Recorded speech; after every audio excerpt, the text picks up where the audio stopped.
জীবন্ত বকরি গায়ে থেকে চামড়া তুললে বকরি যেমন কষ্ট হয় এর চাইতে বেশি কষ্ট হবে আজরাইলে যখন থাবা দেওয়ার সময় আপনার রূহটা নিয়ে যাবে। গভীর মনোযোগ, আলোচনায় ঢুকে গেলাম। ডানে বামে যাব না, আমি বলতে চেয়েছিলাম উপরে আমার আল্লাহ এত সুন্দর আসমান বানাইলেন, চাঁদ আছে না নাই? চাঁদরা আমার আল্লাহ বানাইছে রাতের বেলা স্নিগ্ধ আলো দিয়ে কোন রকম চলার জন্য আর ধুলা লাগানোর জন্য। আর ওই দিনের বেলা আল্লাহ রাব্বুল আলামিন ওই আকাশের ভিতরে একটা সূর্য লাগায় দিছে ফল ফলাদি হওয়ার জন্য আর আমরা চলার জন্য। দিনকে বানাইলেন আমার আল্লাহ চলার জন্য, রাতকে বানাইলেন আমার আল্লাহ বিশ্রামের জন্য। এরপরে দুনিয়ার জমিনে আল্লাহ মাটি বানাইছে, মাটির উপরে আমরা বসবাস করার জন্য। নিচে জমিন, উপর আসমান। এই আসমান এবং জমিনের সৌন্দর্য হলো আমরা মানুষ যারা রয়েছি, মানুষ।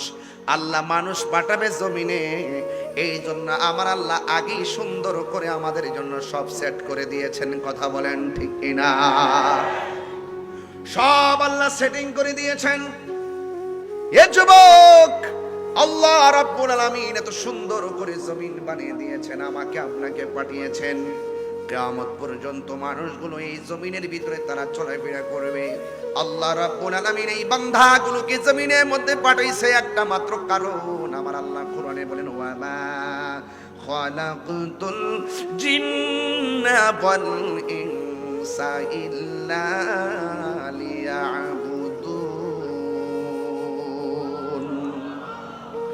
আল্লাহ রাব্বুল আলামিন বলেন, আমি মানুষ এবং জিন জাতিকে সৃষ্টি করেছি একমাত্র আমি আল্লাহর গোলামি করার জন্য। এই জন্য মানুষগুলোকে আমার আল্লাহ কোরআনে বলছেন, খলাকতু বিয়াদাইয়া, আমি আল্লাহ রাব্বুল আলামিন বান্দার চেহারাটাকে আমি আল্লাহর কুদরতি হাত দিয়া বানাইছি। আমার ডানে অনেকগুলা মানুষ, সুন্দর সুন্দর মানুষ, আমার বামে অনেক সুন্দর সুন্দর মানুষ। একটা চেহারার সঙ্গে আরেকটা চেহারা মিলে না, একজনের নাকের সঙ্গে আরেকটা নাক মিলে না, একজনের দুইটা চোখের সঙ্গে আরেকজনের দুইটা চোখ মিলে না, একজনের গায়ের চামড়ার সঙ্গে আরেকজনের চামড়া মিলে না। যদি আমরা ফর্সা মানুষকে ফর্সা বলি, কালো মানুষকে কালো বলি, কিন্তু চামড়ার ভিতরে আমার আল্লাহ যে ভিন্নতা দিয়েছেন এটার পিছনে কারিগর একজন। জবানটা খুলে বলুন তিনি কে? ওই বান্দার স্ট্রাকচার বানায় এখানে একটা জবান দিয়েছে, জবান দিয়া জিকির হবে কার?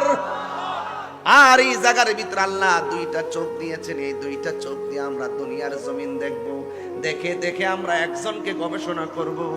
আজকেও কিবরিয়া সাহেব একটা স্ট্যাটাস দিয়েছেন, সরিষা নাই সূর্যমুখী ফুলের মাঝখানে।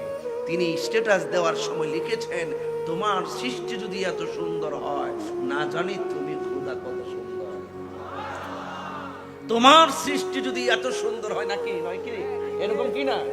তার মানে বোঝা গেল আমি অনেক কিছু দেখার চেষ্টা করি কে কি লেখে। হ্যাঁ, তোমার সৃষ্টি যদি এত সুন্দর হয়, তোমার সৃষ্টি সুর দিয়ে বলি, হ্যাঁ, তোমার সৃষ্টি যদি হয় এত সুন্দর, না জানি তাহলে তুমি কত সুন্দর, কত সুন্দর। সুবহানাল্লাহ বলবেন না? আহা, কত সুন্দর, কত সুন্দর লেখা, কবির ধ্যান ধারণা, কত সুন্দর ব্যাখ্যা করতে হবে, ঠিক কিনা বলেন?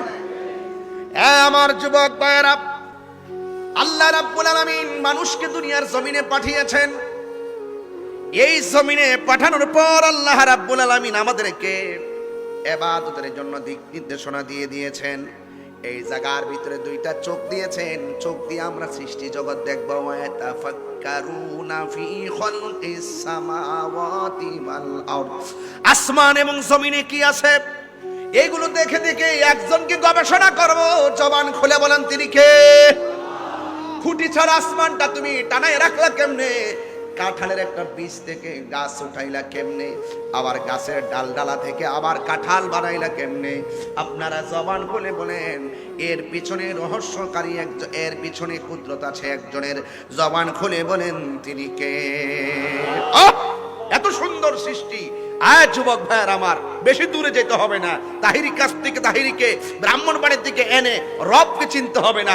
তোমার নিজের দিকে তাকালে তুমি নিজে রবকে চিনতে পারবে, আপনি আপনার দিকে তাকালে আপনার রবকে চিনতে পারবে। ছিলাম কোথায়, আসছি কোথায়, যাব কোথায়, আমাকে পাঠিয়েছেন কে, আমি যাব কার কাছে, আমাকে ছেড়ে চলে গিয়েছে যারা, তারা গিয়েছে কোথায়, এগুলো চিন্তা করলেই মান আরাফা নাফসাহু ফাকাদ আরাফা রাব্বাহু, যে নিজেকে নিজে চিনতে পেরেছে সে তার রবকে চিনতে পেরেছে। পরিষ্কার কথা। এই জন্য আমাকে আপনাকে পাঠিয়েছেন।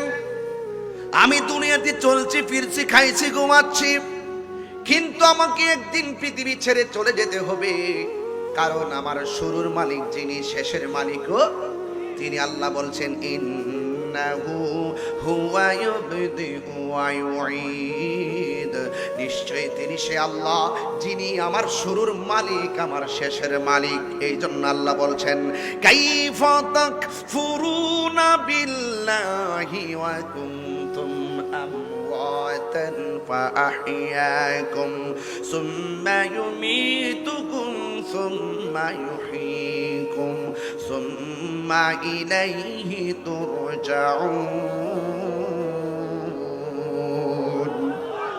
আল্লাহ রাব্বুল আলামিন বলছেন তোমরা তোমাদের রবকে কিভাবে অস্বীকার করছো, তোমরা তোমাদের রবকে কিভাবে অস্বীকার করছো। হাজার চেষ্টা করলো আমার আল্লাহর সৃষ্টিকে অস্বীকার করা যাবে না। আল্লাহ বলছেন ফাবি আইয়ি আলা'i রাব্বিকুমা তুকাযযিবান, তুমি কোন কোন নিয়ামতকে অস্বীকার করবা, অস্বীকার করার কোন রাস্তা। আল্লাহ বলছেন তোমরা কিভাবে তোমাদের রবকে অস্বীকার করছো। আল্লাহ বলছেন তোমরা ছিলে মুর্দা, আমি আল্লাহ তোমাদেরকে জীবন দিয়েছি, এরপরে জীবন দেওয়ার পরে তুমি অনেক কিছু হয়েছো, এরপরে আমি আল্লাহ রাব্বুল আলামিন সব কিছুর মাঝখান দিয়ে এমন একটা থাবা দেওয়াবো, যে থাবা দিয়া সব স্তব্ধ করে দিবেন, সেই থাবার নাম হলো মরণ। ঠিক কিনা? এই থাবাটা বড় ভয়ঙ্কর। এই থাবায় কাহারো রক ছিঁড়ে যাবে, এই থাবায় কারো হাড্ডি খুলে যাবে, এই থাবায় কাহারোর শরীর থেকে যখন রগটা ডিসকানেক্ট হয়ে যাবে, ওই রগ দিয়া সেলাইন ঢুকবে না, ওই থাবার মাধ্যমে কাহারো হাড্ডিগুলো খুলে খুলে আলাদা হয়ে যাবে, কোনো সার্জারি দিয়ে এক্সরে করলে ধরা পড়বে না, কেউ ভালো করতে পারবে না। এই জন্য আমার যুবক, ওই থাবার নাম হলো মৃত্যু। এই মৃত্যু বড় কঠিন। জীবন্ত বকরি গায়ে থেকে চামড়া তুললে বকরি যেমন কষ্ট হয়, এর চাইতে বেশি কষ্ট হবে আজরাইলে যখন থাবা দেওয়ার সময় আপনার রূহটা নিয়ে যাবে। কেউ পায়খানা করে বিছানা বাসায়া দিবে, কেউ প্রস্রাব করে বিছানা বাসায়া দিবে, কেউ চোখ দুইটা খুলে দিবে, আবার কেউ জিহ্বার মধ্যে কামড় দিয়ে ধরবে। পাশে ভাই বসা আছে, পাশে বোন বসা আছে, আপনজনরা সম্পদের ভাগ নেওয়ার জন্য প্রস্তুত, কিন্তু মরণের কষ্টের ভাগ নেওয়ার মতন কোনো বান্ধব নাই। কথা বলেন ঠিক কিনা?